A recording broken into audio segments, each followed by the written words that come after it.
Welcome to Little Explorers ABC Edition. What letter will we explore today? Get ready, because here we go! Hi guys, welcome to the ABC edition of Little Explorers. We're going to start exploring a different letter every week. So let's start with the ABC song. Are you ready? A, B, C, D, E, F, G, H, I, J, K, L, M, N, O, P, Q, R, S, T, U, V, W, X, Y, and Z. Now I know my ABCs.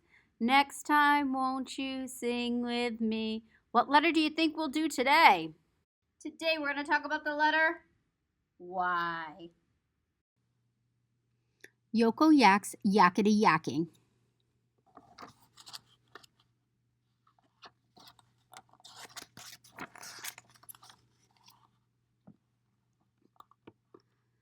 Yoko Yak yanked back the covers and bounced out of bed. She had so much to tell her friends about her adventure yesterday. Yodel-odel-odel-odel, Yoko sang in the shower. Yay for school today, Yoko chanted as she dressed. Mama Yak called to Yoko, "Are you ready for breakfast?" "Yep, yep, yep," Yoko yelled back. "Yogurt's yum, yum, yummy in my tummy," Yoko chanted as she ate. "Don't talk with your mouth full, Yoko," said Papa Yak. "Don't talk, period, please," said Yoko's younger sister, Yolanda. "You're always yakety yakking." "I am not," Yoko yelped. Yoko zipped into the yard at Alphabeti School. "Yo, Polly," she yelled. "Yo, Sammy, yo, Bobby. I went kayaking yesterday." Alphabeti rang the bell. She smiled at Yoko. "We all want to hear about your kayak adventure. Today is a very busy day, but tomorrow afternoon we'll have sharing time. You can tell us about your trip then." But Yoko couldn't wait. She started telling Polly Porcupine about the kayak trip during math. "We kayaked down Coyote Canyon," said Yoko. "Shh," whispered Polly. "We're supposed to be doing math." During silent reading time, Yoko started telling Sammy Skunk about the kayak trip. Sammy put his finger up to his lips. We're supposed to be reading silently. Next, it was time for art. Alphabeti smiled at Yoko. "You can draw a picture of your kayak trip, okay?" said Yoko. But Yoko also wanted to talk about her kayak trip. She started whispering to Bobby Baboon. Bobby put a hand over his ear. "I can't think when you're yakking in my ear, Yoko. You're a very yakety yak today." Yoko burst into tears. Alphabeti hurried back to Yoko's desk. "Bobby called me a yakety yak," Yoko growled. Bobby said, "I'm sorry, Yoko. I do want to hear about your kayak trip, but not right now." Alphabeti whispered to Yoko, "Tell us about your trip with your drawing. And if you can, be a quiet little yak during class time. You may talk first during sharing time tomorrow." The next morning, Yoko was early for breakfast. She was wearing her Coyote Canyon t-shirt. She was holding her Coyote Canyon yo-yo, and she was absolutely quiet. Yolanda looked at Yoko. Then she looked at Papa. "What's wrong with Yoko? She's not yakking." Yoko dipped her toast in egg yolk and popped it in her mouth. She smiled at Yolanda and as she chewed, with her mouth shut. When Yoko arrived at school, she smiled and waved at her friends. She smiled and waved at Alphabeti. Yoko waited for math to begin. She was very quiet. "Are you okay?" asked Polly Porcupine. Yoko nodded yes and said nothing. During reading, Yoko was also very quiet. "Are you okay?" asked Sammy Skunk. Yoko nodded yes and said nothing. When it was time for art, Yoko was still very quiet. "Are you okay?" asked Bobby Baboon. Yoko nodded yes and said nothing. Finally, it was sharing time. Alphabeti announced, "Yoko, you may go first." Yoko ran to the front of the classroom. She smiled and she said nothing. She showed everyone her 2 drawings of kayaks. She pointed to her yellow Coyote Canyon t-shirt. She demonstrated her yellow Coyote Canyon yo-yo. all without saying a word. The class began laughing and chanting, "Yakety yak, please come back. Yakety yak, please come back." Yoko Yak laughed too, and then she began to talk. "My kayak bounced over waves. I was soaked by water spray, and when I yelled, it echoed in Coyote Canyon. But I can be a quiet yak as well as a yakety yak, and I made up a yodel about it last night." "Yodel for us, Yoko," yelled the class. First, Yoko whispered, "Oh, a yakety yak can be quiet as quiet can be. A yodel, odel, odel, and a yip, yip, yippee." Then Yoko chanted, "And a yakety yak can yodel, a yakety yak can yak, a yodel, odel, odel, and a yak, yak, yak." "Yay for you, Yoko Yak," cried Alphabetty. "You proved you can be a quiet yak." "And a clever yak," said Polly. "And a funny yak," said Sammy. "And a yodeling yak," laughed Bobby. Then everyone cheered, "Yay for Yoko Yak," and everyone did the yakety yak yodel. This has been Yoko Yak's Yakety Yakking. Hello, my little explorers. Today we're going to play with our homemade drums once again, so grab those and your sticks. Actually, I'm going to use one stick. I might grab two as we go. See how it works for you. Are you ready? This one's called "This Is What My Drum Can Do."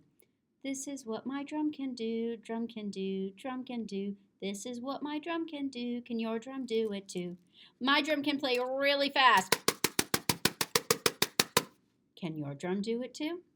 This is what my drum can do, drum can do, drum can do. This is what my drum can do, can your drum do it too? My drum can play really slow.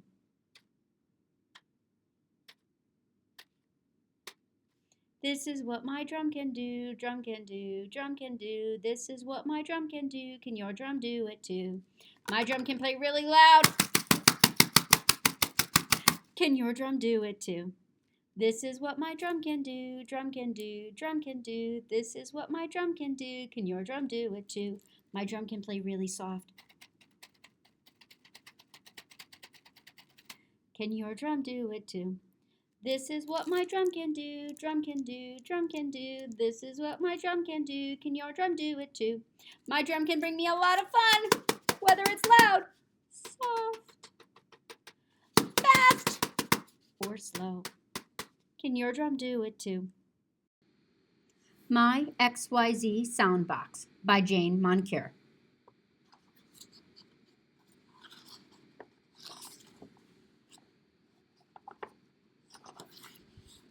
Little X had a box. "I will find things that begin with my letter," he said. "I will put them into my sound box." Little X found an X-ray machine. "Excellent," said Little X. "With my X-ray machine, I can see inside things. I will take an X-ray of my hands. This is the X-ray picture." "Excellent," he said. "The X-ray shows the bones in my hands." He put the X-ray into his sound box. "I will take an X-ray of my feet," he said. "This is the X-ray picture." "Excellent," said Little X. "The X-ray shows the bones in my feet." Then he put the X-ray picture and the X-ray machine into his sound box. He said, "Now I will call my friend Little Y. I will see if he has a sound box." "I do," said Little Y. "I will find something that begins with my Y sound. I will put it into my sound box." Little Y found a yo-yo. It was a yellow yo-yo. He tried to make the yo-yo go up and down, but the string was too short. Little Y found some yarn. He tied it to the string. Now the yo-yo went way down and way up, way down and way up. Little Y turned his box upside down. He stood on his box with the yo-yo. He said, "Now I will call my friend Little Z and see if she has a sound box." "I do," said Little Z. "I will find things that begin with my Z sound. I will put them into my sound box." She found a zebra and another zebra and another zebra. Little Z caught the 3 zebras and tried to put them into the box. But the zebras jumped out of the box. Zip, zip, zip. They ran zigzagging down the road. "I will catch you, zippity zebras," cried little Z, and she did. Then she took the zebras to the zoo. Little X, Y, and Z's word list: X-ray machine, X-ray picture, yarn, yo-yo, zebra, zoo. You have been listening to My XYZ Soundbox by Jane Moncure. Hi guys, this one's called Monkey See, Monkey Do. Can you do the same as me as we do it? Ready? The monkey stomp, stomp, stomps his feet. The monkey stomp, stomp, stomps his feet. Monkey see, monkey do. The monkey does the same as you. The monkey claps, claps, claps his hands. The monkey claps, claps, claps his hands. The monkey see, monkey do. The monkey does the same as you. The monkey covers, covers, covers his eyes. The monkey covers, covers, covers his eyes. Monkey see, monkey do. The monkey does the same as you. The monkey jumps, jumps, jumps up and down. The monkey jumps, jumps, jumps up and down. The monkey see, monkey do. The monkey does the same as you. Yoko by Rosemary Wells.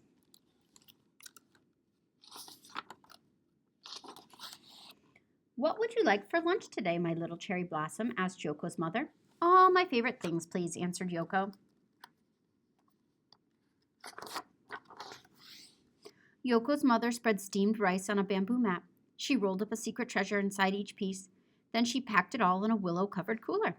"Have a wonderful day at school, my little cherry blossom," said Yoko's mother. "I will," answered Yoko. Yoko said hello to all her friends. Everyone in Mrs. Jenkins' class sang the good morning song.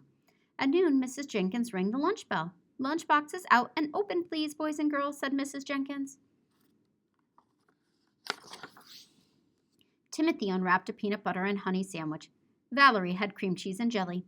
Fritz had a meatball grinder. Tulip had Swiss cheese on rye. Hazel had egg salad on pumpernickel. Doris had squeezed cheese on white. And the Franks had franks and beans. Yoko opened the willow-covered cooler. Inside was her favorite sushi, tucked in the rice rolls with the crispiest cucumber, the pinkest shrimp, the greenest seaweed, and the tastiest tuna. "What's in your lunch?" asked one of the Franks. "Ick! It's green. It's seaweed." "Oh no," said the other Frank. "Don't tell me that's raw fish." "Watch out. It's moving," said Doris. "Yuck-o-rama," said Tulip and Fritz. Valerie blew the playtime whistle. "Everybody out," said Valerie. Yoko did not want to play ball or swing on the swings. "What's wrong, Yoko?" asked Mrs. Jenkins. "Everybody laughed at my lunch," answered Yoko. "They'll forget about it by snack time," said Mrs. Jenkins. But they didn't. During the snack time song, Yoko opened a thermos cup of red bean ice cream. "Red bean ice cream is for weirdos," snorted the Franks. Mrs. Jenkins switched to the friendly song. Mrs. Jenkins knew the friendly song was not enough. Late into the evening, she fretted about Yoko. Finally, the answer came to her. "Dear parents, Monday will be International Food Day at Hilltop School. Everyone is asked to bring in a dish from a foreign country. Everyone must try a bite of everything. Happy cooking, Mrs. Jenkins." "We will make a deluxe sushi for the whole class," said Yoko's mother. "Don't worry, my little cherry blossom. Everyone will try our sushi, and everyone will love it." On Monday morning, Valerie and her mother carried in a plate of enchiladas. Timothy and his mother made Caribbean coconut crisps. Hazel brought Nigerian nut soup. Harry brought Brazil nuts. Doris brought Irish stew. Tulip brought potato knishes. Monica brought a pitcher of mango smoothies. Fritz brought spaghetti. Big Frank cooked up a pot of Boston Franks and beans. At noon, Mrs. Jenkins rang the lunch bell, and everyone sang the Clean Hands song. "What does International Food Day mean to us, boys and girls?" asked Mrs. Jenkins. "Try everything," said everybody. When Valerie blew the playtime whistle, there was not a nibble of nuts or a sip of smoothie left. But no one had touched even one piece of Yoko's sushi. Yoko sat under the learning tree. Suddenly, she heard the clickety-clack of chopsticks. It was Timothy. He was still hungry. "Let me show you how," said Yoko. Timothy polished off the rest of the crab cones his own way. "Can we have sushi again tomorrow?" he said. "I'll ask my mother," answered Yoko. During the school bus song, Timothy found a coconut crisp in his pocket. He gave it to Yoko. It's even better than red bean ice cream, said Yoko. On the bus, Timothy and Yoko made plans to push their desks together and open a restaurant the very next day. And they did. They ordered tomato sandwiches and dragon rolls. For dessert, they had brownies with green tea ice cream, and they couldn't have asked for anything more. You've been listening to Yoko by Rosemary Wells. Hello, my friends. Thanks for joining us for the Little Explorers ABC edition, letter Y. We hope you had a yakkin' good time. We began our day with Yoko Yak's Yakety Yakking by deRubertis, published by Kane Press. Boy, Yoko could sure talk a lot at the beginning of this book, and then she goes silent and doesn't talk at all. Which way do you think is the right way? And did you learn any lessons from Yoko? Do you think she learned any lessons about all the talking or the not talking? Next, we read My XYZ Soundbox by Jane Moncure, published by Child's World. We learned all sorts of Y words like yo-yo. Maybe you'll find something lying around your house that starts with the letter Y, or something that's yellow to put in your soundbox at home. Lastly, we finished off the day by reading Yoko by Rosemary Wells, published by Hyperion Books for Children. Yoko is so proud of her lunchbox, and the other kids are not very nice about it. I hope that you guys are always nice about trying new foods and enjoying other people's favorite foods too. I love the surprise the teacher comes up with the International Day of Food, and everybody brought something from their family. What would you bring to an International Day of Food? Lastly, we are going to write the capital letter Y and the little letter y. It's a lot of straight lines or diagonal lines today. Are you ready? So we're going to make a big diagonal, and then we're going to make another big one to join it. Kind of looks like the V. And then we're going to put a tail on it to go down for the capital letter.